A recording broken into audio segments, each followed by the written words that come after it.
तो dear students, आज के क्लास में आपका वेलकम है। और आज हम लोग यूरोपीय कंपनियों के आगमन के बाद जो अगला टॉपिक आज के डिस्कशन का हम लोग के पास आया है वो है एंग्लो बंगाल रिलेशंस, यानी आंग्ल बंगाल संबंध। देशी रियासतों के जीतने के क्रम में आमतौर पे ये बताया जाता है कि अंग्रेजों ने सबसे पहले बंगाल को जीता, लेकिन ये हिस्टोरिकली गलत है।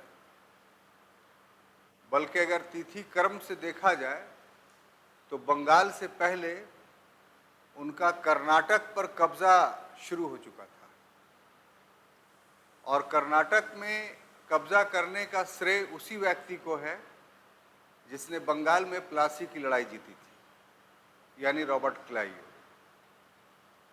तो इसलिए क्लास शुरू करने से पहले हम बता दें कि अगर ऑब्जेक्टिवली क्वेश्चन आपसे पूछा जाए कि अंग्रेजों ने सबसे पहले भारत के किस क्षेत्र को विजिट किया, तो बोलचाल की भाषा में आदमी बंगाल बोल देता है, लेकिन टेक्निकली आपको कर्नाटक बोलना है, जिसका अध्ययन हम लोग इसके बाद वाले क्लास में करेंगे। लेकिन बंगाल इतना इम्पोर्टेंस क्यों है? बंगाल इम्पोर्टेंस इसलिए हो गया कर्नाटक की तुलना में कि कर्नाटक का वो राजनीतिक महत्व नहीं था जो बंगाल का था। कर्नाटक की तुलना में बंगाल लैंड के दृष्टिकोण से, पॉपुलेशंस के दृष्टिकोण से, रिसोर्सेज के दृष्टिकोण से, इंटरनेशनल व्यापार के दृष्टिकोण से काफ़ी प्रोस्पेरस था, काफ़ी समृद्ध था। और बंगाल पर अधिकार कर लेने का अर्थ ये हुआ कि अंग्रेज प्रत्येक दृष्टिकोण से काफ़ी शक्तिशाली हो गए। तो इस वजह से हम लोग मान के चलते हैं कि अंग्रेजों ने अपने साम्राज्य विस्तार की शुरुआत जो है वो बंगाल से की। लेकिन विजय के परिवेश में, कंटेक्स्ट में अगर बात करेंगे तो इससे पहले कर्नाटक को वो लोग जीतना आरंभ कर चुके थे। उसमें भी 3 वार होता है। उसमें थर्ड वार जो है वो प्लासी के युद्ध के बाद और बक्सर के युद्ध के पहले होता है।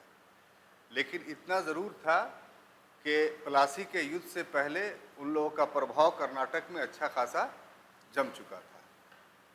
तो आइए शुरू करते हैं। तो ये जो एंग्लो बंगाल रिलेशंस है, इसको भी हम लोग खंडवार करके अध्ययन करेंगे। तो सबसे पहले ये देखते हैं इसके टॉपिक में कि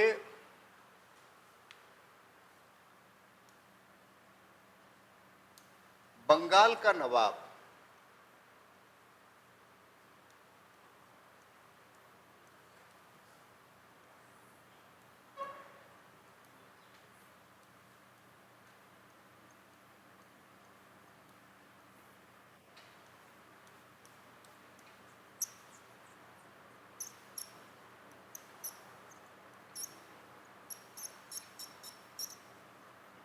जिस पीरियड की बंगाल की बात हम लोग कर रहे हैं वो पीरियड है हम लोगों का 18th सेंचुरीज, यानी 8वीं सदी ईस्वी। तो जहाँ तक 8वीं सदी ईस्वी में बंगाल का प्रश्न है, तो ये आज का बंगाल नहीं था, बल्कि इसके अंतर्गत बांग्लादेश,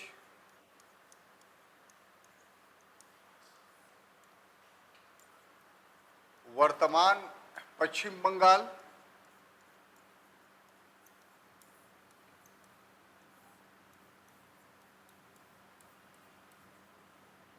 उसके बाद बिहार,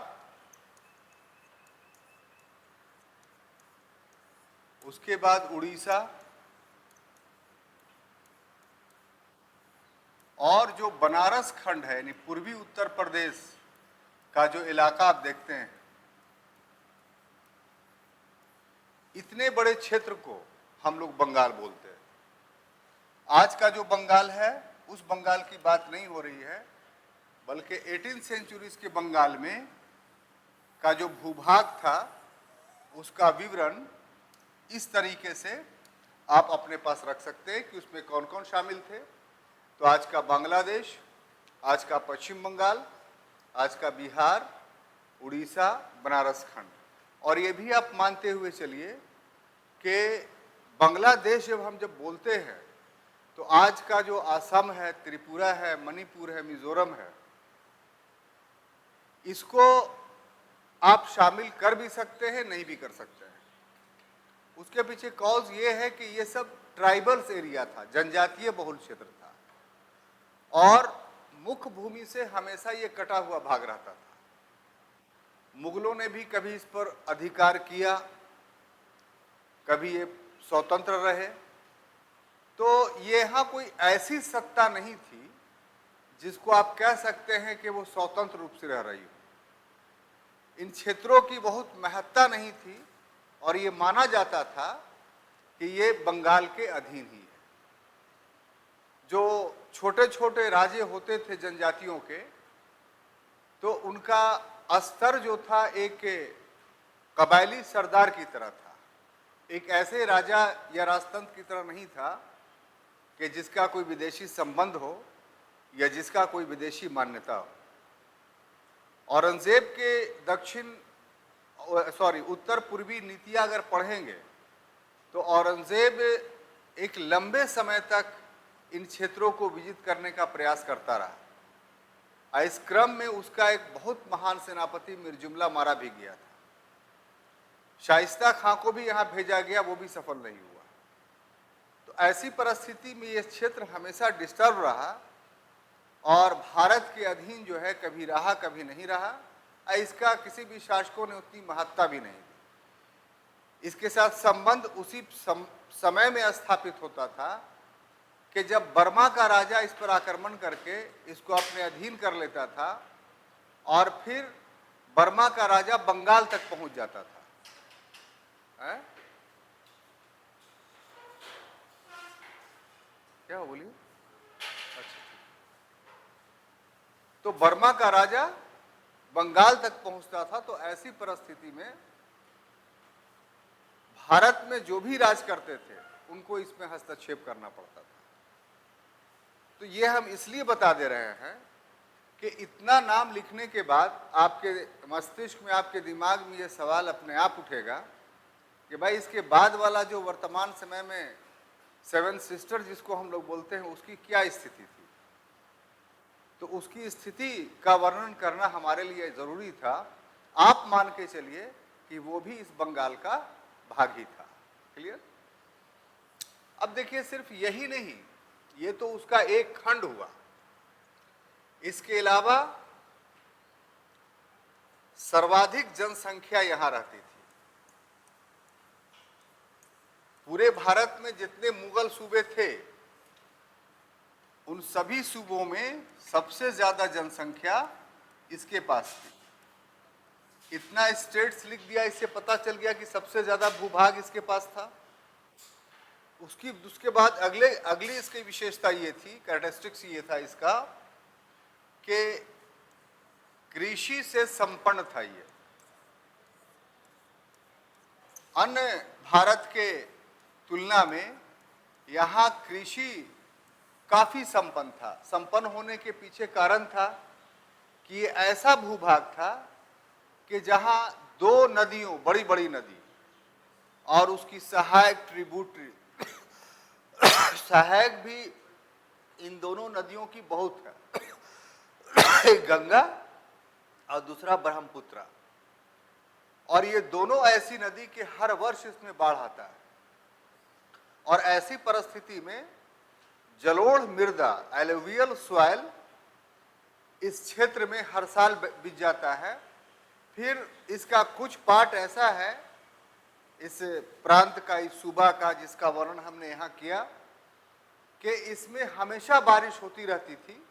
चूंकि समुद्र निकट था तो कन्वेंशनल रेन, संवहनीय वर्षा, जो आमतौर पे गर्मी जब पड़ती है तो प्रतिदिन हो जाया करता है, तो वो यहाँ उपलब्ध रहता था। और ये परिस्थिति आप आज भी बंगाल, जो पश्चिम बंगाल है, जाएंगे तो आपको दुर्गापुर से आगे बढ़ेंगे यानी बर्दवान, तो बर्दवान से लेके कलकत्ता तक का क्लाइमेट इसी तरह का है। खूब गर्मी आपको महसूस हुआ, गर्मी जहां महसूस हुआ 1-2 घंटे के बाद फौरन बारिश हो जाएगी। इसीलिए बर्दवान से कलकत्ता तक या उधर ढाका से इस तरफ तक जो भी इलाका था, तो वहाँ के लोग को हमेशा आप छाता लेके चलते हुए देखिएगा। उसका कारण क्या कि कहीं पर भी बारिश हो जाएगी, डेली का प्रतिदिन का घटना है ये, तो कितने अपने यात्रा को विराम देंगे या रुकेंगे। इसलिए उनके लिए छाता जो है अनिवार्य रहता था और लोग इस्तेमाल करते थे। तो 3 फसलें वहां होती थी और तीनों फसलें जो है वो चावल की होती थी। आज भी चावल की जो 3 किस्में हैं, औस, अमन और बोरा, तो ये तीनों चावल की किस्में भारत में सिर्फ 2 स्टेट्स है जहां होता है। दूसरे शब्दों में भारत के सिर्फ 2 ही ऐसे स्टेट हैं जहां तीनों मौसम में फसल होता है और तीनों मौसम में चावल होता है। एक तो आपका पश्चिम बंगाल हो गया और दूसरा तमिलनाडु। तमिलनाडु इसलिए है कि उसको दक्षिणी पश्चिमी मानसून से भी वर्षा प्राप्त हो जाती है और उत्तरी पूर्वी मानसून से भी बारिश प्राप्त हो जाती है, लौटती हुई मानसून से, और साथ ही साथ वहां भी कन्वेंशनल रेन हमेशा होता रहता है। तो इस तरीके से जल की कमी नहीं है वहां। तो इन 2 कारणों से ये 2 क्षेत्र हमेशा जो है यह हर वर्ष 3 फसल देते थे। यही नहीं साहब, यहां कुछ उद्योग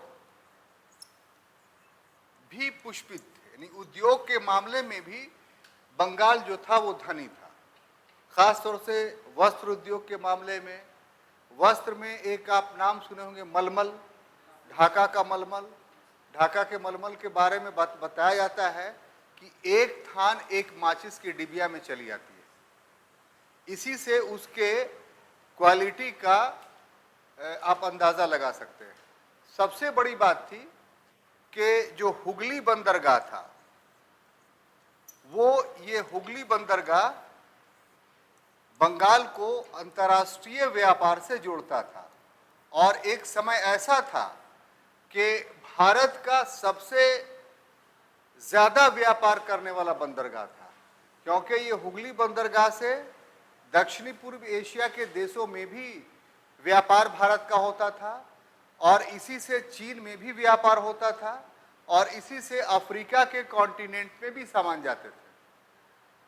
तो हर दृष्टिकोण से हमने बताया आपको कि बंगाल 18 सेंचुरी में काफ़ी प्रोस्पेरस था, काफ़ी समृद्ध था और इसलिए अंग्रेजों ने जब इस पर कब्जा किया तो उसे इतना लाभ इस प्रांत से हुआ कि इसी प्रांत के कमाए गए पैसे से उसने ब्रिटेन में औद्योगिक क्रांति को जन्म दिया। इसी प्रांत में कमाए गए पैसे से उसने बड़ी सेना खड़ी की। इसी प्रांत में कमाए गए पैसे से उसने भारत में अपने साम्राज्य का विस्तार किया।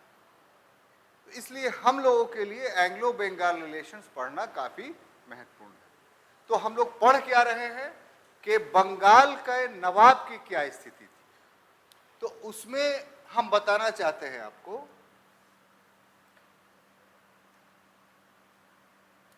कि साहब 1700 ईस्वी में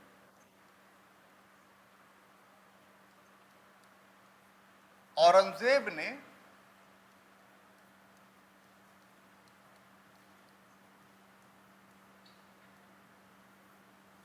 औरंगजेब के द्वारा मुर्शिद कुली खां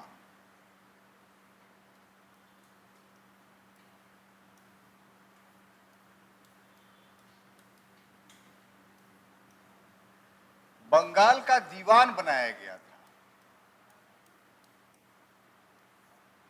बंगाल का दीवान, दीवान का मतलब समझते हैं ना, रेवेन्यू मिनिस्टर्स, राजस्व मंत्री। तो एक तो राजस्व मंत्री या दीवान हो गया ऑल ओवर इंडिया का, जो औरंगजेब के साथ था, और दूसरा हर प्रांतों में भी दीवान होता था। तो जो केंद्र का दीवान होता था उसको दीवाने आला कहते थे, यानी सर्वोच्च दीवान, चीफ फाइनेंस मिनिस्टर, और प्रांतों के जो फाइनेंस मिनिस्टर होते थे उसे सिर्फ दीवान कहा जाता था। तो ये मुर्शिद कुली खां कौन था? तो मुर्शिद कुली खां के बारे में प्रीवियस क्लास में भी हम कुछ वर्णन कर चुके हैं।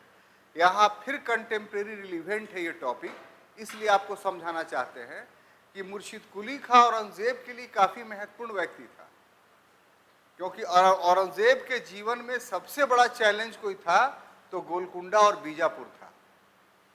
इसी गोलकुंडा और बीजापुर के कारण औरंगजेब का पतन हुआ और इसी गोलकुंडा में औरंगजेब की मृत्यु हुई और कब्र भी उसकी वही है।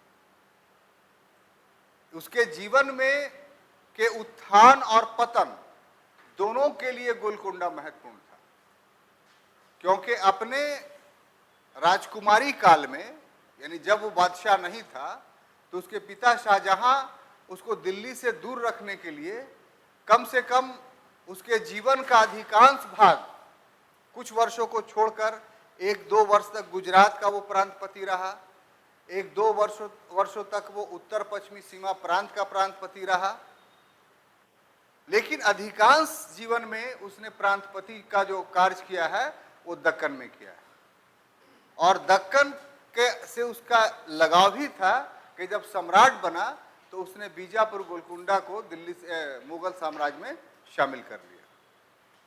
तो बीजापुर गोलकुंडा 2 ऐसे रियासतें थी दक्कन की कि जो भूघृति लैंड टेनर स्ट्रक्चर्स जो था वो बहुत बोगस था। वहां किसान काफी त्राहीमाम थे वहां पे, और इसी वजह से वहां हमेशा पलायन पाया जाता था। जो स्थानीय सरदार अधिक टैक्स वसूल करते थे तो उससे किसान खेती नहीं कर पाता था, क्योंकि उससे आय ही नहीं होती थी। तो ये सबसे बड़ा समस्या था। तो मुर्शिद कुली खां जो वहां का ब्राह्मण था, उसकी व्यक्तिगत इच्छा थी कि हमें कोई ऐसा अवसर मिले कि हम यहाँ के भू राजस्व व्यवस्था को, लैंड टेनर सिस्टम्स को या लैंड स्ट्रक्चर्स को हम पूरा परिवर्तित कर दें ताकि यहाँ के किसान को फायदा हो। और उसके पास एक अपनी योजना थी, तो उस योजना को कार्यान्वित करने के लिए औरंगजेब उसको सबसे उपयुक्त व्यक्ति लगा, और वही मुर्शिद कुली खां बाद में चल करके बनता है और अस्थायी रूप से वहां भू राजस्व व्यवस्था अच्छा होता है, और तब गोलकुंडा हमेशा के लिए मुगल साम्राज्य में शामिल हो जाता है। तो मुर्शिद कुली खां ने जो सफलता गोलकुंडा में प्राप्त की थी, उससे प्रभावित होकर के औरंगजेब ने उसे बंगाल का दीवान बनाया था। बंगाल के दीवान बनाने के पीछे उद्देश्य यह था कि जो समस्या गोलकुंडा में थी वो समस्या तो यहां नहीं था, लेकिन यहां समस्या था जमींदारों का, जागीरदारों का। ये लोग राजस्व हड़प जाया करते थे, राजस्व बहुत प्राप्त होता था, लेकिन वो राजस्व दिल्ली नहीं पहुंच पाता था। तो राजस्व के सही निर्धारण के लिए उसको सबसे उपयुक्त व्यक्ति, सबसे एप्रोप्रिएट आदमी जो दिखाई पड़ा औरंगजेब को, वो मुर्शिद कुली खां था। इसीलिए उसने मुर्शिद कुली खां को बंगाल का दीवान बनाया। इतनी बात जो हम समझाए हैं वो सिर्फ इम्पोर्टेंस ऑफ मुर्शिद कुली खां को साबित करने के लिए बताया है। ये आपके राइटिंग में नहीं जाएगा। जो बात मना करते हैं वो नहीं, आपके लिए राइटिंग में इतना लिख देना काफी है। बात समझ में आ रही है ना? ऐसा ना फिर लिखिएगा तो साहब उसको भी घुसा दीजिएगा तो जुट-मुट का बड़ा हो जाएगा। तो सिविल सर्विस का जो आंसर स्क्रिप्ट आपका होगा वो ऐसा होगा कि उसमें जो प्रश्न किया जाए उसी का उत्तर दिया जाए, उससे रिलेटेड चीज जो आप जानते भी हों वो आपके आंसर के एरियाज में नहीं इन करेगा। बात समझ में आई? तो ये तो हुआ। अब देखिए साहब, जब 1717 की बारी आई, तब इस समय शासक कौन था? फर्रुखसियर। ठीक है,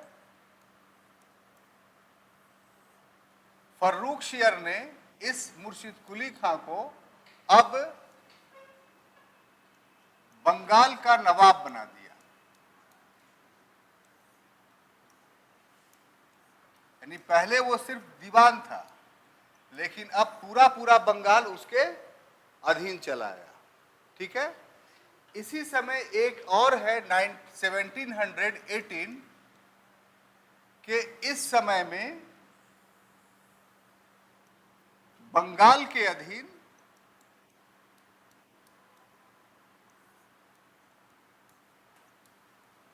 उड़ीसा भी शामिल कर लिया गया। 1718 से पहले उड़ीसा का स्वतंत्र अस्तित्व था।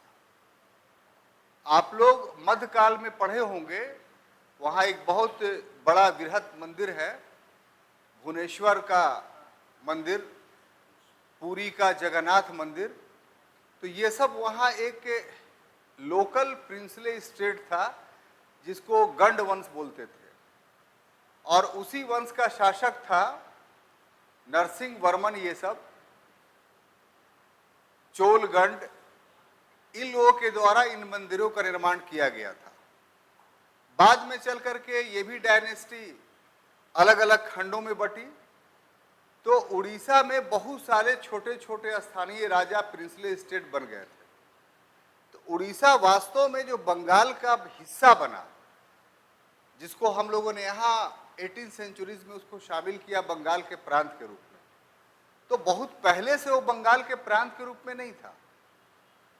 वो कब आया? तो 1718 में। ये बात समझ में आई? अब देखिए कि जहां तक मुर्शिद कुली खां का प्रश्न है, तो इसने अपने नवाबी के काल में सबसे महत्वपूर्ण बात क्या हुई कि वो भूराजस्व अदा करता था। भूराजस्व दिल्ली को देता था,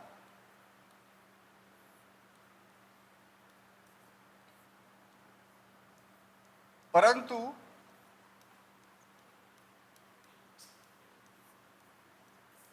स्वतंत्रता का व्यवहार करता था।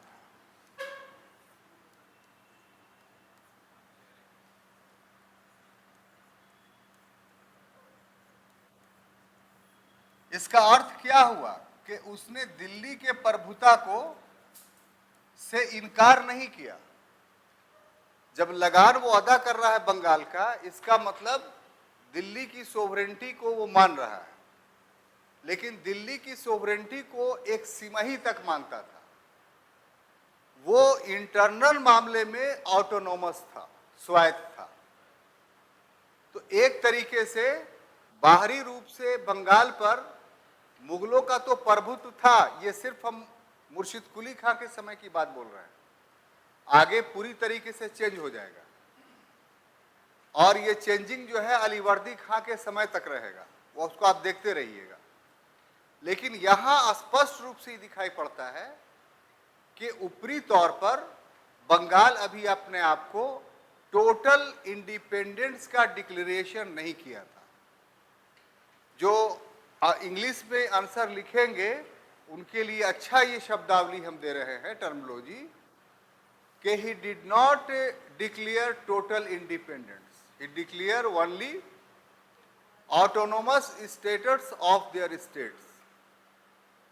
उसने अपने आप को पूर्ण स्वतंत्र घोषित नहीं किया था, बल्कि सिर्फ अपनी स्वायत्तता की घोषणा की थी।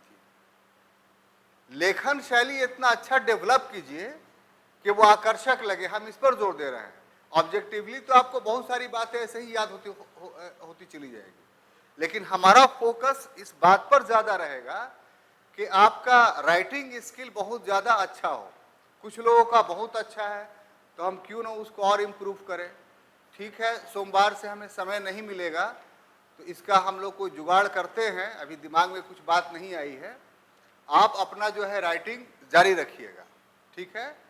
हम उसका कुछ व्यवस्था देखते हैं, या तो पहले आकर के कर देंगे, मान लिया जाए 9:30 बजे क्लास है तो हम 9 ही बजे यहाँ चले आएंगे, तो आधा घंटा में आपका होमवर्क चेक करके और उसके बाद क्लास स्टार्ट करेंगे, ये हो सकता है।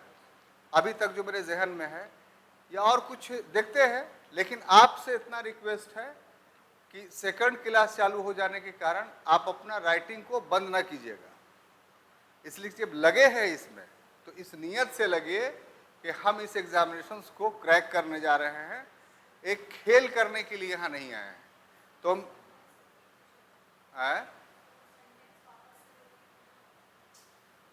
अब देखिए, ये तो हम किताब से करते नहीं हैं, आप बना लीजिएगा, पढ़ाने दीजिए, हम वो भी मुश्किल हो जाएगा। समझ गए, ये बहुत बड़ी बीमारी है, जब पढ़ाते तो फ्लो में आता है तो वो आ जाता है। आइंदा से आप इसको ख्याल रखिएगा कि फौरन नोट कर लीजिएगा, ठीक है ना। तो ये इसका जो उपलब्धि है, जो अचीवमेंट है मुर्शिद कुली खां का, उसमें ये जो लिखा हुआ तो है मैडम, तो लिख दिया मैंने कि भूराजस्व दिल्ली को देता परंतु स्वतंत्रता का व्यवहार करता था। इसका अर्थ क्या हुआ कि मुर्शिद कुली had accepted the sovereignty of the Mughal, but he also declared himself as a autonomous नवाब। हाँ, इंटरनल मैटर में। तो ये उसके खूबसूरती थी उसके शासन व्यवस्था की, जो सरकमस्टांसेस डेवलप हो चुका था मुगलों के डाउनफॉल में, उसमें वफादारी का और योग्यता का, दोनों का एक अच्छा मिश्रण, इससे अच्छा कुछ नहीं हो सकता था। अगर मुर्शिद कुली खां चाहता तो टोटल इंडिपेंडेंस की घोषणा कर सकता था, फर्रुख सियर में इतना दम नहीं था कि उससे मुकाबला कर लेता, लेकिन उसने मुगलों की लाज बचाने के लिए हमेशा भूराजस्व अदा करता रहा, जो केंद्र सरकार का हिस्सा था, और आंतरिक रूप से जनता को तकलीफ नहीं हो, इसलिए एक सशक्त प्रशासन उसने इंटरनली ऑटोनोमस के रूप में अपना एस्टेब्लिश किया। इस दृष्टिकोण से, इस नज़रिए से आपको उसके इस एडमिनिस्ट्रेटिव वर्क को देखने की ज़रूरत है, इसी ढंग से आप एलोबरेट करेंगे। सबसे बड़ी बात है कि जब उसने भूराजस्व नीति अपनाई, बजाते तौर पे लैंड टेनर सिस्टम्स को लागू किया, तो इसका सबसे बड़ा विद्रोह, इसका सबसे बड़ा विरोध उसके इस काम का हुआ। और विरोध क्या हुआ साहब, किसने किया? तो वहां के जो जमींदार थे उन्होंने किया, और ये इस प्रकार का विरोध 3 हुआ। कितना? 3। उसमें सबसे पहला जो विद्रोह हुआ वो गुलाम हुसैन,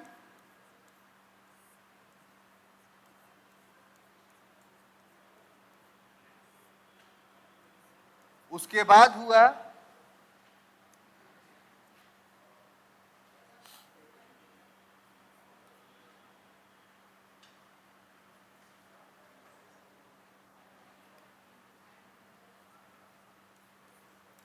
महताब खां,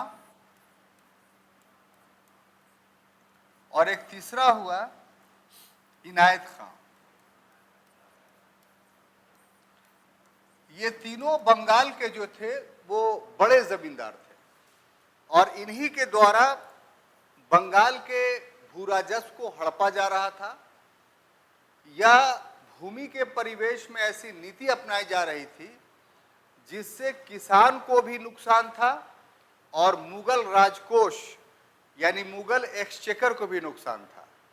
तो इनका जो विद्रोह हुआ, इन तीनों का, मुर्शिद कुली खां के समय में जब इन लोगों ने विद्रोह किया तो इस विद्रोह को सफलतापूर्वक कुचल दिया गया। और ये मुर्शिद कुली खां की सबसे बड़ी उपलब्धि बंगाल में था, जो उसने दक्कन में भूराजस्व सिस्टम्स, लैंड टेनर सिस्टम्स लागू किया था, उसी तरह का लैंड टेनर सिस्टम्स यहाँ लागू किया।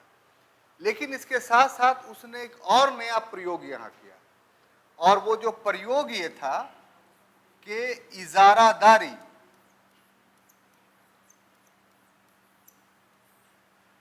इजारादारी व्यवस्था को लागू किया। हम जब लेटर मुगल पढ़ा रहे थे आपको, तो इस शब्द का इस्तेमाल हमने किया था आपको। आप बताइए कि लेटर मुगल पीरियड में किस लेटर मुगल एम्पेरर ने इजारा सिस्टम्स को लागू किया था? फारूक शाह तो कोई शासक ही नहीं है, फर्रुख सियर है। गलत जवाब है आपका। शहादत शाह, जहांदार शाह, बिल्कुल सही बात है। जहांदार शाह जिसने 12 से 13 तक मुगल थ्रोन पे शासन किया, तो उसने इजारादारी सिस्टम्स को लागू किया था। और जहांदार शाह ने जो इजारा सिस्टम्स लागू किया, सही बोल रही हैं आप, गलत नहीं बोल रही हैं, उसकी हम लोगों ने आलोचना की थी कि वो सही नहीं किया था। लेकिन यहाँ मुर्शिद कुली खां के द्वारा जब यही सिस्टम लागू किया गया बंगाल में, तो उससे फायदा हुआ बंगाल को। अब कैसे फायदा हुआ बंगाल को? तो बंगाल में बहुत सारी भूमियां ऐसी थी, आप अगर थोड़ा सा ध्यान दें तो यहाँ मुगलों के समय से शुरू से ही भूराजस्व का निर्धारण जो है वो जनता से प्रत्यक्ष रूप से होता था। जमींदारी व्यवस्था या स्थायी बंदोबस्त यहाँ जो स्थापित किया गया था, वो ब्रिटिश का एक गवर्नर जनरल था, लॉर्ड कॉर्नवालिस, जो हम लोग कल्चरल डेवलपमेंट में एक बार बताए थे आपको कि 1786 से लेकर के 1793 तक वो बंगाल का गवर्नर जनरल रहा। तो उसी ने अस्थायी व्यवस्था यानी जमींदारी सिस्टम्स लागू की थी। यहाँ आप देख रहे हैं कि लॉर्ड कॉर्नवालिस से बहुत पहले ही बंगाल में जमींदार के अस्तित्व की हम बात बोल रहे हैं। तो यहां पर आप कंफ्यूज ना हो। जो लॉर्ड कॉर्नवालिस ने जमींदारी सिस्टम लागू किया था और जो पूर्व का मुगलों का जमींदारी सिस्टम था, उस दोनों के अंतर को आपको समझना होगा। जो लॉर्ड कॉर्नवालिस ने जमींदारी, या उसको बिस्वेदारी भी कहा जाता है, या उसको अस्थाई बंदोबस्त या परमानेंट सेटलमेंट के नाम से भी जाना जाता है, इसमें और पूर्व में क्या अंतर था? तो इसमें अंग्रेजों ने जमींदारों को भूमि का मालिक मान लिया, मिल्कियत तय हो गई। ये बहुत बड़ा परिवर्तन था भारतीय भू राजस्व व्यवस्था में, क्योंकि अभी तक प्राचीन काल से लेकर के इस समय तक 1793 तक भूमि के साथ जो एक बहुत बड़ी विशेषता थी, कैरेक्टरिस्टिक्स थी, वो ये कि भूमि खरीद बिक्री की वस्तु नहीं रही, कभी भी नहीं। भूमि उत्पादन की वस्तु रही है। जो उत्पादन कर रहा है, भूमि की मिल्कियत उसी के साथ जुड़ी रहती थी, और नहीं तो भूमि राज्य की। अब ऐसी परिस्थिति में बहुत सारे लैंड को, बहुत सारी भूमियों को मुगलों ने जागीर के रूप में दी। किनारा इलाका था, उनसे भू राजस्व नहीं वसूल हो रहा था, तो किसी एक व्यक्ति को उसका जागीरदार बना दिया और फिक्स कर दिया कि आप इतना भू राजस्व हमको वार्षिक रूप से दीजिएगा और किसानों से आप इतना वसूल कीजिएगा। ये जागीर सिस्टम था। और दूसरा मैंने आपको बताया कि बहुत सारा एरियाज ऐसा था प्रीवियस क्लास में कि वहां किसी व्यक्ति ने अपने मसल्स पावर से, यानी अपने कैपेसिटी से कुछ छोटी मोटी फौज खड़ा कर ली और उस भूमि पर खुद राजस्व वसूल करने लगा। तो मुगलों ने क्या कहा कि ठीक है, वहां हम नहीं पहुंच सकते, तुम ही करो, लेकिन हमारा टैक्स जो है, जो मुगल टैक्स है, वो दे दिया करो। तो ऐसे लोग जो थे जिसको भूमि मुगलों ने नहीं दी, भूमि अपने सामर्थ्य पर उसने कब्जा किया, तो ऐसे व्यक्ति जो थे वो जमींदार कहलाते थे। तो इसका मतलब ये नहीं था कि ये भूमि के मालिक थे। जबकि कॉर्नवालिस के समय जो जमींदार वर्ग उभर करके सामने आया या कार्नवालिस ने जो जमींदार बनाया, उस जमींदार का मतलब ये था कि वो भूमि का मालिक है, और अगर राजस्व नहीं चुकाएगा वो ब्रिटिश को, तो ब्रिटिश उस भूमि को दूसरे जमींदार को बेच देगी।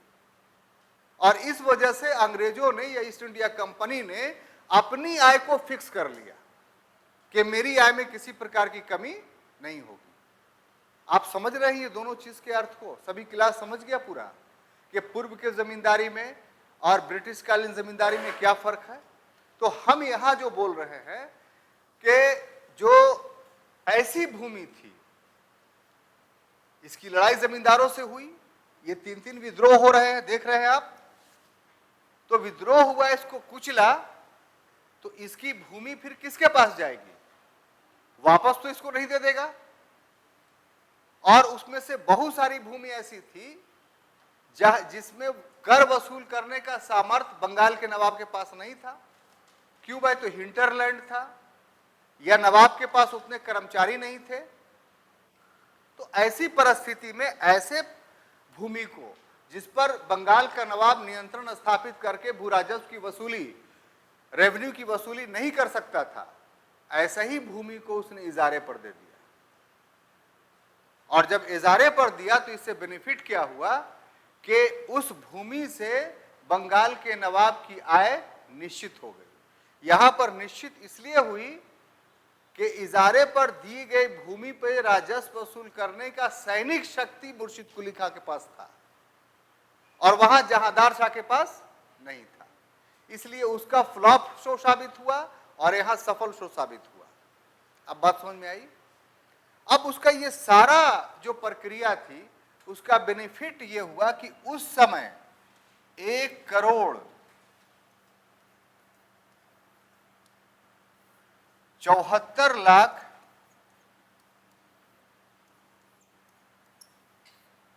का जमा प्राप्त हुआ। कुल जमा प्राप्त हुआ। यहां पर इस शब्द को हम एलोबरेट करना चाहेंगे। किस शब्द को? बोलते क्यों नहीं है? ये जमा, JAMA, क्योंकि इसको अलग अलग अगर एलोबरेट नहीं करेंगे तो आप बात नहीं समझ पाइएगा। उसको कितना? 1,74,00,000 का एक वर्ष में जमा प्राप्त हुआ। एक तो अमाउंट आप देख रहे हैं कि कितना बड़ा है। उस समय में करोड़ में अगर भू राजस्व की वसूली हो रही है, तो उसी से आप प्रांत के प्रॉस्पेरिटी या समृद्धि का अंदाजा लगा सकते हैं। और उसमें ये जो 1,74,00,000 की वसूली है, ये कुल जमा है। आप बहुत तेज है, बताइए तो इसका अर्थ क्या हुआ कुल जमा का? हाँ बोलिए बोलिए। टोटल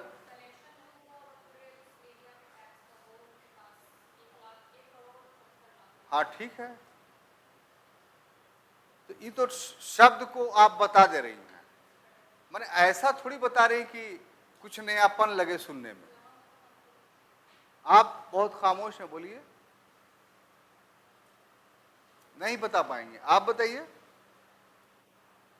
नहीं, इसके पहले तो हम आप लोग का वीडियो देख रहे थे, जो क्लासेस हुए हैं उसमें ये सब तो क्रॉस कर चुका है, तो वो सब वीडियो नहीं देखे हैं।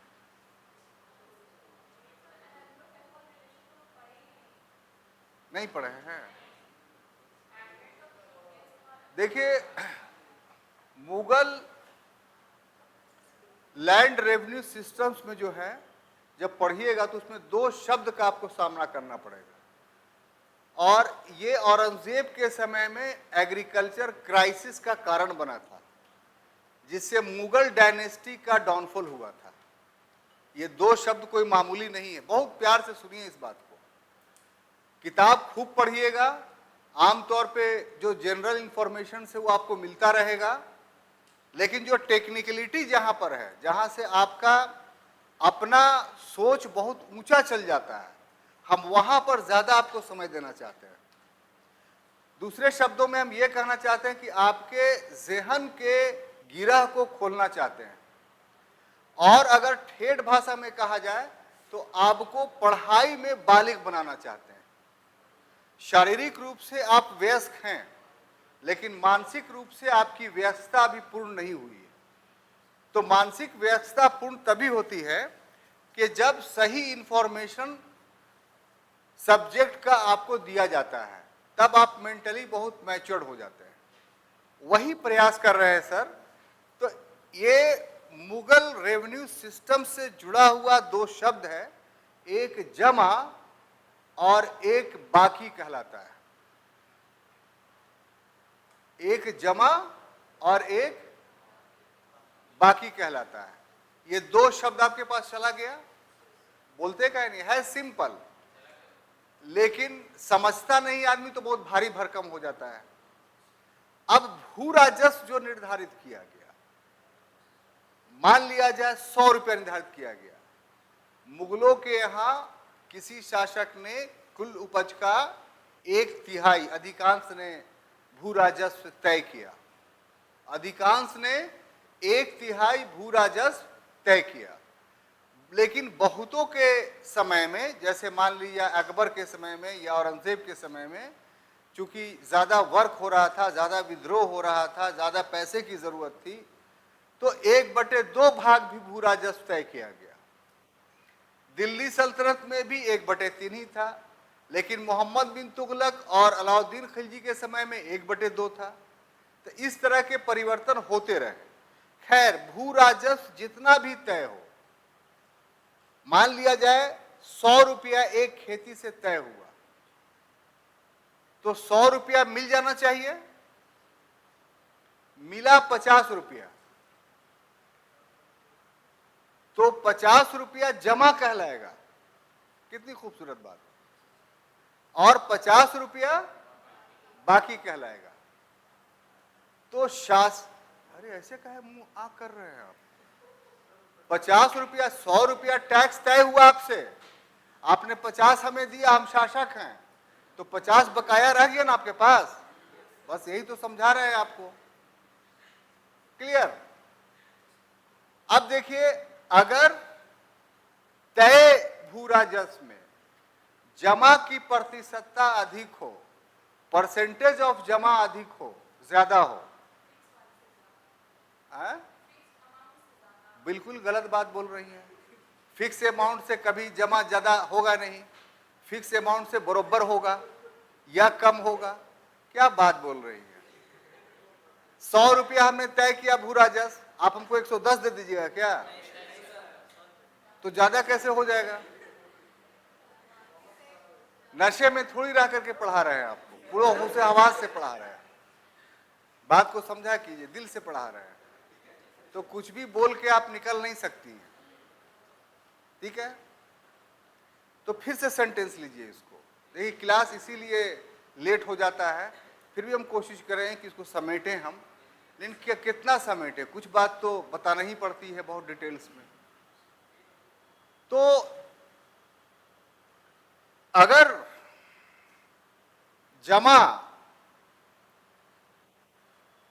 50% से ऊपर हो, तय भू राजस्व से 50% से ऊपर हो, या जमा तय भू राजस्व से थोड़ा नीचे हो, ऐसे 90% हो, 70% हो, तो ये उस एम्पायर की या उस एडमिनिस्ट्रेशन की मजबूती मानी जाती है, सफलता मानी जाती है। और अगर जमा बकाया से कम हो जाए, बकाया ही ज्यादा हो जाए, जैसे 100 रुपया में वसूली हुआ 30 रुपया, तो जमा कितना बोलिएगा? 30, और बकाया कितना बोलिएगा? 70। अगर ये पोजीशन हो जाए सर, तो समझिए कि शासन कमजोर हो रहा है। इसी को एग्रीकल्चर क्राइसिस बोला गया औरंगजेब के समय में, और ये उसके पतन का कारण बन गया। क्यों? क्योंकि उसने जो मनसबदार बनाए थे, तो पहले जो भूमि एक मनसबदार को दी थी, जब गोलकुंडा और बीजापुर को जीता तो नए मनसबदार बहाल किए उसने, भूमि तो वही थी, तो पूर्व की भूमि को उसने बांट दिया, और बांटा तो पहले वाले मनसबदार के जात और सवार को कम नहीं किया। किसी को 7,000 जात और 7,000 सवार का मनसबदार था तो वो पद वही रहने दिया उसको, और उसमें और 5,000 जात और 5,000 सवार का नया मनसबदार उसके खेत को बांट करके दे दिया कि लो इतना कि तुम मनसबदार हो। अब देखिए हुआ क्या कि उस भूमि का तो उत्पादकता पहले ही के तरह था, और इसको जो मनसबदारी दी गई है अपने मनसबदारी के मुताबिक जो है वो राजस्व की वसूली चाह रहा था, सैनिक शक्ति उसके पास थी, तो वसूली भाई किसान के पास पैसा रहेगा तब न देगा वो, तो नहीं था, तो यहां जमा और बाकी में डिफरेंस बढ़ता चला गया। नहीं बात समझ में आ रही है? यहीं पर जमा और बाकी में डिफरेंस बढ़ता चला गया, बढ़ता चला गया, अब 90-10 का हो गया। तो उसके सैनिक शक्ति पे प्रभाव पड़ेगा कि नहीं, किसान विद्रोह करेगा कि नहीं, मुगल साम्राज्य कमजोर हुआ कि नहीं, यही आपको बताना चाहते थे। ये हमेशा आपको काम आवेगा। इसी को बोलते थे जागीरदारी संकट, इसी को बोलते थे कृषि संकट, जो मुगलों के पतन का कारण रहा। मुगलों का पतन का कारण कमजोर उत्तराधिकारी नहीं था, ये गलत पढ़ाया जाता है आपको। हमको मौका मिला है तब अपना जौहर आपके पास दिखा रहे हैं, अगर मौका ना मिले तो मियां शमशाद कमरे में पड़े रहेंगे, लाख काबिल रहे। तो काबिलियत दिखाने के लिए भी स्थान चाहिए, तो शासक अच्छा है उसके लिए साधन चाहिए, साधन दीजिए तब। यहां जहांदार शाह के पास पैसे नहीं, यहां फर्रुख सियर के पास पैसे नहीं, तो गांजा भांग पी के पड़ा रहेगा ही वो, कि लाओ मैं तो नशे में हूं, गम भुलाने के लिए मैं तो पिए जाता हूं, ये करता रहेगा वो। तो मसला कहीं कहीं और था, इतिहासकार उसको ढूंढ कहीं और रहे। मसला यहां था। अब इसमें आप कह सकते हैं कि औरंगजेब की गलत नीति थी गोलकुंडा बीजापुर को जीतना, छोड़ देना चाहिए था उसको, इतना बड़ा साम्राज्य फैलाने से क्या फायदा, या करद राज बनाना चाहिए था, वहां किसी शासक को दे दे, जैसे अलाउद्दीन खिलजी ने किया था कि जीता लेकिन मिलाया नहीं। जो वहां के स्थानीय शासक थे उसको उसकी स्वतंत्रता की मान्यता दी, सिर्फ ये बोला कि भाई थोड़ा बहुत पैसा जो है दे दिया करो ताकि ये साबित हो कि तुम मेरे अंडर में हो। तो डेक्कन पॉलिसी पर आलोचना हो सकती है, ये आप कर सकते हैं, लेकिन ये कि बाद वाले शासक पूरे निकम्मे थे, निकम्मे क्यों नहीं होंगे?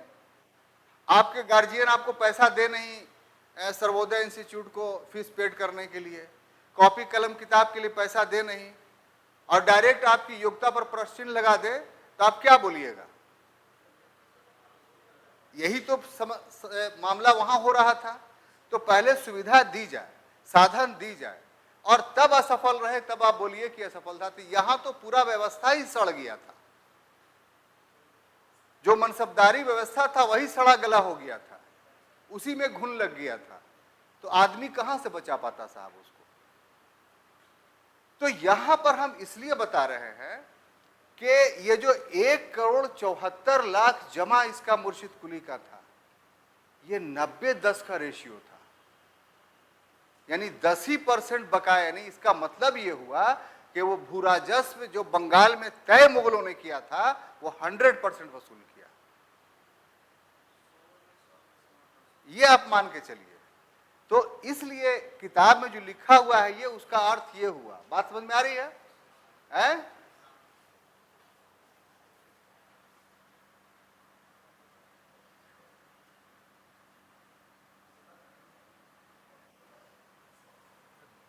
ये ऐसे रखे तो इतना बड़ा हो गया।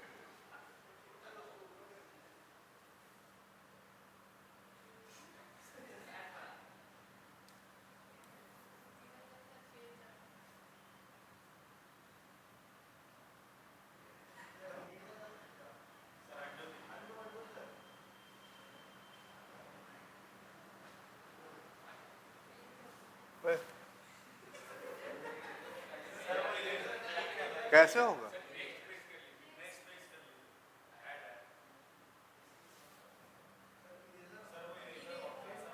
अरे ऋषि के नीचे लिखना है ना।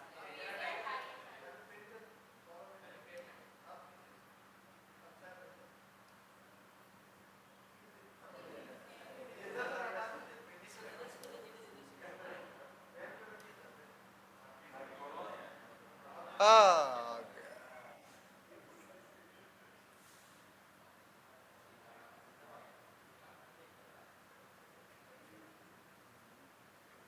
ठीक है, इसी को हम लोग को बढ़ाना है। तो इस तरीके से एक सफल नवाब साबित होता है कौन? मुर्शिद कुली खां, है ना। मुर्शिद कुली खां का जो शासन था वो 1728 में मुर्शिद कुली खां की मृत्यु हो जाती है। 1728 में मुर्शिद कुली खां की क्या हो जाती है? मृत्यु। इसके मृत्यु के बाद क्या होता है? तो इसके मृत्यु के बाद इसका दामाद, जिसका नाम शुजाउद्दीन था, क्या नाम था? शुजाउद्दीन, ये बंगाल का नवाब बनता है, ठीक है। और इसके बारे में आप कह सकते हैं कि ये पहला बंगाल का नवाब था जिसने अपनी स्वतंत्रता की घोषणा कर दी। यानी जो मुर्शिद, क्या हुआ? 28 तो लिखे हैं साहब, 1728, क्या दिक्कत है? कोई दिक्कत नहीं है। इसके समय की एक घटना है शुजाउद्दीन के समय का कि 1731 ईस्वी में, कितना? 1731 में बिहार को बंगाल में शामिल किया गया। बिहार को बंगाल में शामिल किया गया, सम्मिलित किया गया, ठीक है ना साहब। तो इसका मतलब क्या है कि बिहार भी छोटे छोटे प्रिंसले स्टेट में बटा हुआ था।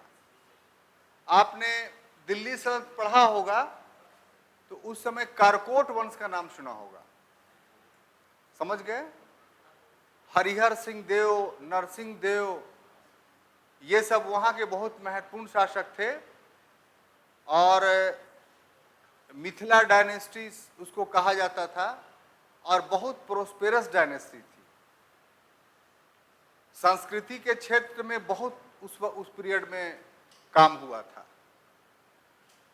तुगलक ने फिर बिहार को दिल्ली सल्तनत का अंग बनाया। गयासुद्दीन तुगलक पहला शासक था, फिर मोहम्मद बिन तुगलक आया। उसके बाद बिहार की जो स्थिति, थोड़ा सा ब्रीफ ले लीजिए कि यहां अफगानों का कब्जा हो गया। शेरशाह सूरी का उदय यहीं से होता है, बिहार की धरती से। और जब वो सूरवंश की डायनेस्टी स्टैब्लिश्ड की इंडिया में, तो पूरे इस एरिया में पठानों का आधिपत्य हो गया। उसी समय बहुत सारे जमींदार जो है वो पैदा हुए। और जब मुगलों का समय आया तो मुगलों का कब्जा बिहार पर नहीं हो पाया जहांगीर के समय तक। अकबर ने बिहार को मुगल साम्राज्य में शामिल करने के लिए 9 साल तक मान सिंह को यहां का प्रांतपति बनाए रखा। और मान सिंह का हेडक्वार्टर कहां था? तो रोहतासगढ़ फोर्ट। रोहतासगढ़ फोर्ट जाइएगा आप तो मान सिंह ने अपने लिए जो महल बनाया था वो देखने लायक है। वहां 9 साल वहां रहा और तब जाकर के ये क्षेत्र जो था वो मुगलों के अधीन रहता था। 1576 में अकबर बिहार को जीत पाया था। लेकिन उस समय का जो अफगानी शासक था दाऊद खां, जिसके नाम पर दाऊद नगर बसा है और वही उसका किला है आज भी बना हुआ, वो बहुत मुगलों को तंग किया उसने। लेकिन अकबर ने बिहार को जीत लिया लेकिन मुगलों से संबंध अच्छे नहीं रहे। जहांगीर पहला शासक था जिसने पठानों से संबंध अच्छे नहीं रहे। जहांगीर पहला शासक था जिसने अफगानों से मैत्रीपूर्ण संबंध स्थापित किए और उसको मुगल मनसबदार बनाया अपना। तो इस तरीके से बिहार की जो स्थिति थी वो बनी रही। अब जब मुगलों का पतन हुआ तो पतन के बाद वो पहले वाली जो स्थिति थी, जो कारकोट वंश दिल्ली सल्तनत के समय में और मुगलों के समय में जो डेवलप हुआ, मुगलों के समय जो डेवलप हुआ क्या कि अफगानों का प्रभुत्व यहां स्थापित हुआ। तो जैसे ही मुगल कमजोर हुए तो अफगानों के छोटे छोटे इलाके फिर क्षेत्रीय राज्यों में बंट गए। तो इस तरीके से बिहार बंगाल के अधीन नहीं था इस समय, बल्कि प्रिंसले स्टेट के क्षेत्रीय राज्यों के अधीन बटा हुआ था। तो इसको एक यूनिट के रूप में, इकाई के रूप में बंगाल में सबसे पहले जो शामिल किया गया वो 1731 में, यानी 1731 से पहले बिहार बंगाल का पार्ट नहीं था। 1731 से बिहार बंगाल का पार्ट बना और कब तक बंगाल का पार्ट रहा ये एक दूसरा सवाल है। तो आप बताइए कब तक रहा?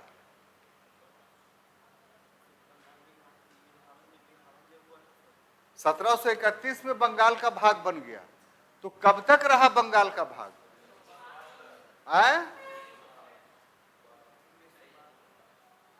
बोलिए 1912। हाँ बात इसमें क्या, 1912 में ही ना जॉर्ज पंचम जो दिल्ली दरबार हुआ था उसमें इनके ये दूसरी बात बंगाल विभाजन की बात बोल रही है। तो मैडम बंगाल विभाजन 5 में हुआ, गलत आप नहीं बोल रही हैं। लेकिन वो विभाजन में क्या पढ़ी आप कि पूर्वी बंगाल और पश्चिमी बंगाल, पूर्वी बंगाल की राजधानी ढाका यानी आज का बांग्लादेश और पश्चिमी बंगाल की राजधानी कलकत्ता। तो कलकत्ते में तो बिहार घुसा हुआ था 5 में, अलग कहा हुआ था। आई समझ रही है उसी को। अब यही नहीं, इसमें मामला एक और होता है कि ये जो 5 वाला विभाजन था ये 11 में खत्म हो गया, फिर बंगाल यूनाइट हो गया और फिर उसी दरबार में घोषणा की गई कि 1912 से बिहार और उड़ीसा बंगाल से अलग हो जाएगा। तब कर्मनासा नदी जो है वो कर्मनासा नदी बोल रहे हैं, अरे बराकर, कौन नदी है? बराकर एक नदी है जो बंगाल बिहार का बॉर्डर है, हम उस नदी का नाम भूल रहे हैं। हाँ चुप रहो।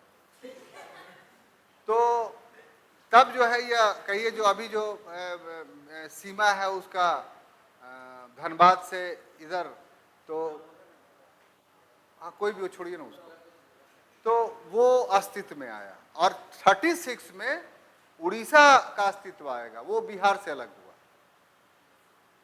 तो 1731 से लेकर के 1912 तक बिहार कहाँ रहा, बस ये समझाना चाह रहे थे आपको। अब बात समझ में आई? अब देखिए साहब, इस बात को हम यहां से यहां लाते हैं, ठीक है?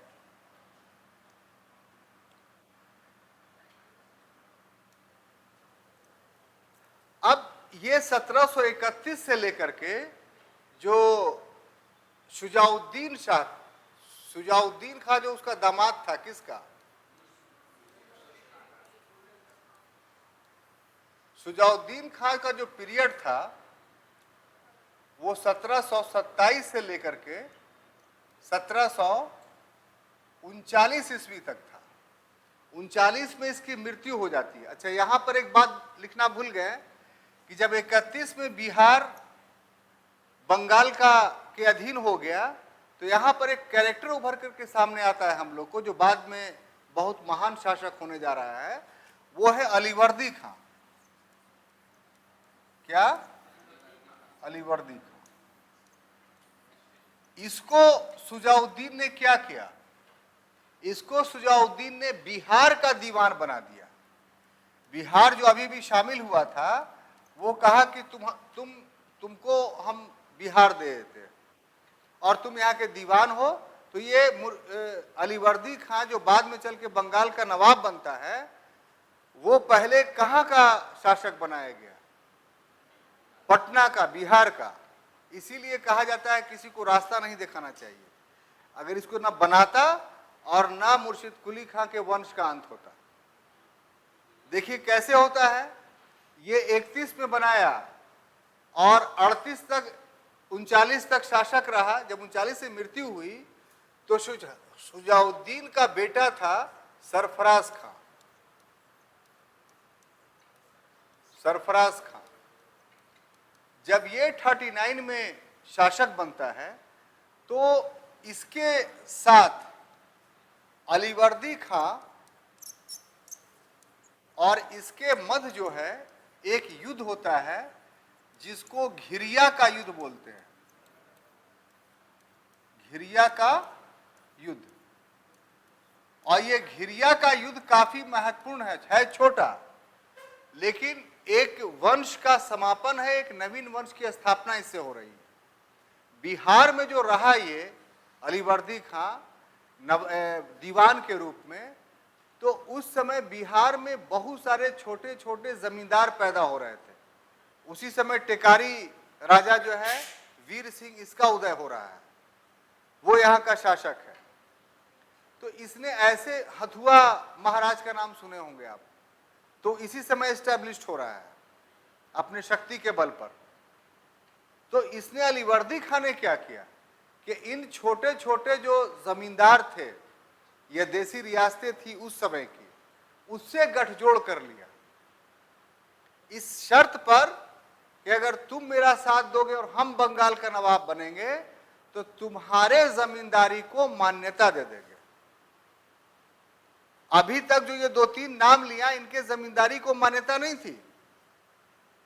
आज आप टेकारी के सुदूरवर्ती गांव में चल जाते हैं क्योंकि रोड बन गया है। आज आप बथानी चल जाते हैं क्योंकि रोड बन गया है। अपने पिताजी से पूछिए इन 2 इलाकों के बारे में कि आप जब मेरे उम्र के थे तो इन इलाकों में जा सकते थे आराम से? क्योंकि नहीं बाबू, रोड कुछ नहीं था, बड़ी दिक्कत होता था, बरसात में तो जा ही नहीं सकते थे, गाड़ी फंस जाता था। तो जब वर्तमान समय में 20 साल पहले यह स्थिति थी, तो 18वीं शताब्दी में, 19वीं शताब्दी में क्या स्थिति उन लोग की होगी? तो वहां जो केंद्रीय शासन था उसकी पहुंच नहीं थी। तो इसका लाभ उठा करके स्थानीय जो मसल्समैन होते थे वो खुद जमींदार बन जाते थे और भूराजा उसकी वसूली करते थे। तो ऐसी परिस्थिति में ये क्षेत्रीय जो शक्तियां उभर करके सामने आ रही थी बिहार में, तो उससे गठजोड़ कर लिया किसने? अलीवर्दी खां ने, कि देखो चुपके चुपके अपना शक्ति को बढ़ाते रहो, हम जैसे ही युद्ध करेंगे तो तुम लोग मेरा साथ देना।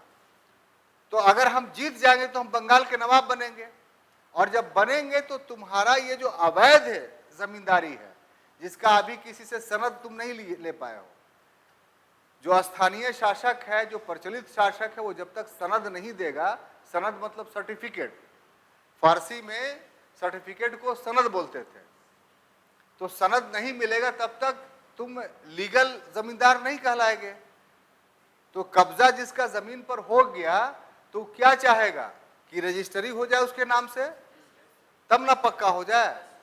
तो इसने, माने आप सनद को रजिस्ट्री कहिए एक हिसाब से। तो घिरिया का जब युद्ध हुआ तो अलीवर्दी खां का यहाँ का जितना स्थानीय जमींदार था वो सब साथ दे दिया, और ये घिरिया का युद्ध क्या हो गया? अलीवर्दी खां जीत गया। ठीक है। अब जब घिरिया का युद्ध जीत गया तो ये कहां चला गया? तो बंगाल का नवाब बन गया। और बंगाल का नवाब जब बना तो देखिए इसकी चालाकी, बनते के साथ 2 करोड़ रुपया। इस समय शासक कौन था? बोलिए जल्दी। अरे बोलते हैं क्यों नहीं? पढ़ाया 39 में शासक कौन रहेगा?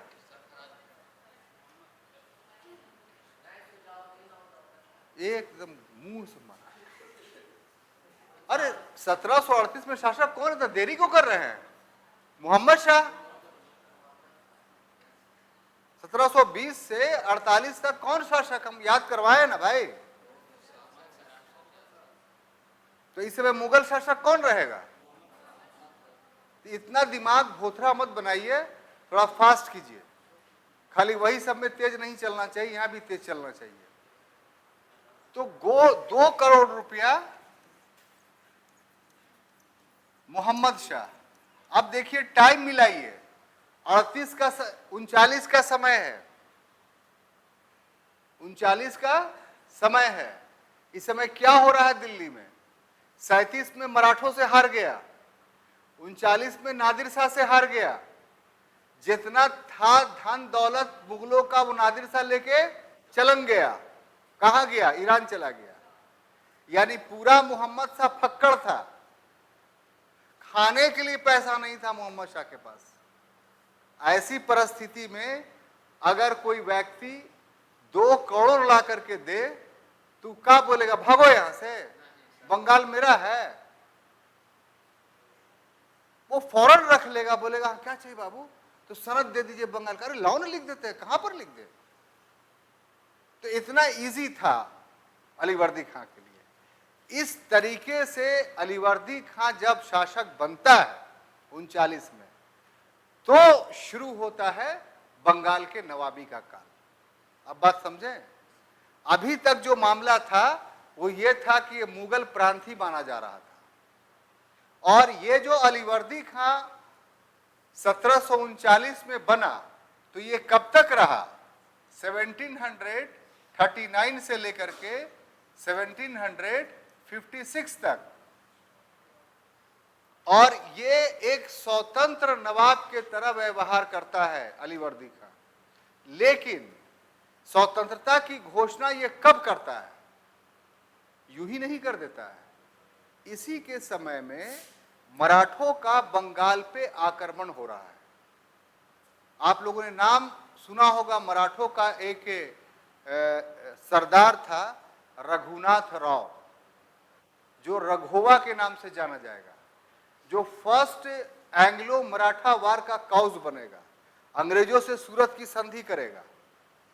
तो रघोवा या रघुनाथ राव का नाम हमेशा याद रखिए। ये अपने पेशवा से गद्दारी करने वाले सरदारों में से था, लेकिन बहुत बड़ा शक्तिशाली सरदार था मराठों का।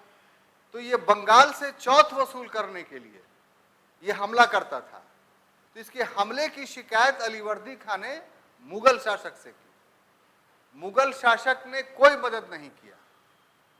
तो जब मदद नहीं किया तो इसने क्या किया कि जो कर, ये भी कर शुरू में दे रहा था 2 करोड़ के अतिरिक्त, 2 करोड़ तो एक ही बार दे दिया सनद के लिए, उसके अलावा भी हर साल कुछ पैसा भेजता रहता था। तो 1751 में ये डेट याद रखिए, कितना? 751।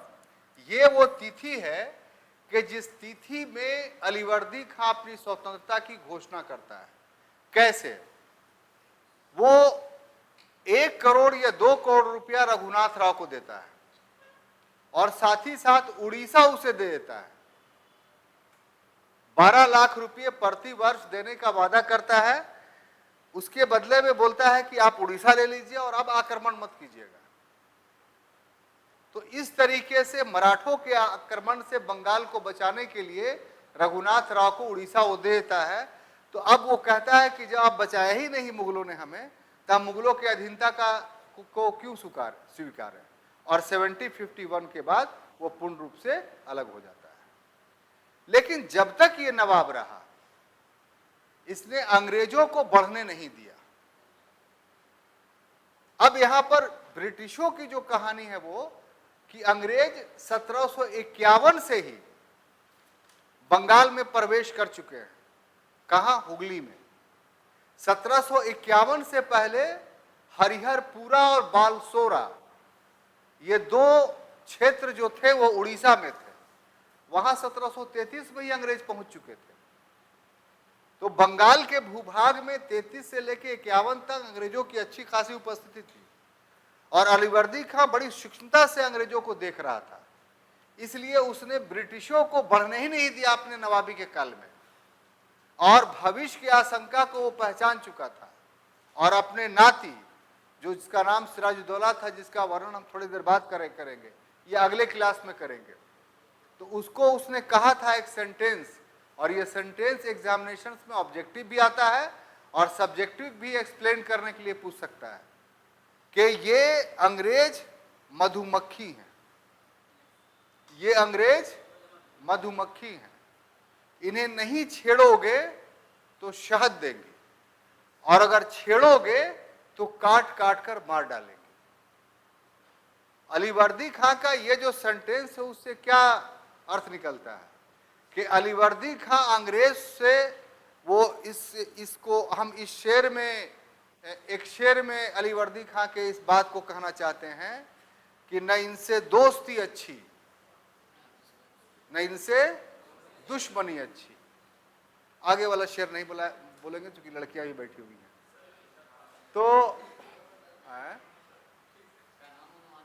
तो इस शेर के मिसदाक तुलना उन्होंने किया किससे? अंग्रेजों से, कि रखना भी इन्हें जरूरी है क्योंकि आर्थिक लाभ साम्राज्य को होगा। शहद देने का मतलब क्या है? आर्थिक लाभ होगा। तो ये व्यापारिक गतिविधि करने तो हम लोग के आदमी को फायदा होगा, कुछ हमको भी राजस्व मिलेगा। लेकिन अगर इनको छेड़ोगे कि नहीं ऐसे नहीं, ऐसे करो, ऐसे नहीं, तो फिर ये मधुमक्खी ही काट के तुमको मार देंगे। संक्षेप में अपने नवाब से अपने नाती को अलीवर्दी खां ने सचेत किया था अंग्रेजों से कि इसे दोस्ती करने की आवश्यकता नहीं है, न इसे शत्रुता करने की आवश्यकता है, बल्कि इससे दूर रहने की आवश्यकता है। लेकिन जब सिराजुद्दौला का दौर आया तो पता ये चला कि सिराजुद्दौला तो सचेत था, न वो जाता था और न उसका विरोध करता था। अंग्रेज ही चले गए उसके पास कि हमको, तुम्हारे नाना को तो हम बर्दाश्त कर लिए, अब तुमको हम बर्दाश्त नहीं करेंगे। तो आप आगे की घटनाओं को आप देखिएगा तो आप पाइएगा कि अंग्रेज ही नए नए बहाना, नए नए इल्ज़ाम, नया नया आरोप लगा करके उसके आदमियों को भटका करके प्लासी के युद्ध तक पहुंचा दिया सिराजुद्दौला को। तो ये पूरा बंगाल की नवाबी के बारे में मैंने आपको बताया। अगले क्लास में हम लोग मिलेंगे तो जो हमारा शीर्षक होगा वो होगा कि बंगाल में अंग्रेजों का प्रवेश कैसे कैसे हुआ। तीसरा जो शीर्षक इसका होगा वो नवाब सिराजुद्दौला और प्लासी का युद्ध। उसके बाद का शीर्षक जो होगा वो नवाब मीर कासिम और बक्सर का युद्ध। तो ये पूरा जो है वो सेक्शंस आपको पढ़ना है। हम समझते हैं कि एंग्लो बंगाल रिलेशंस का ये पहला क्लास आपको पूरा समझ में आया। अगले क्लास में हम फिर उपस्थित होंगे, तब तक के लिए अनुमति दीजिए। धन्यवाद।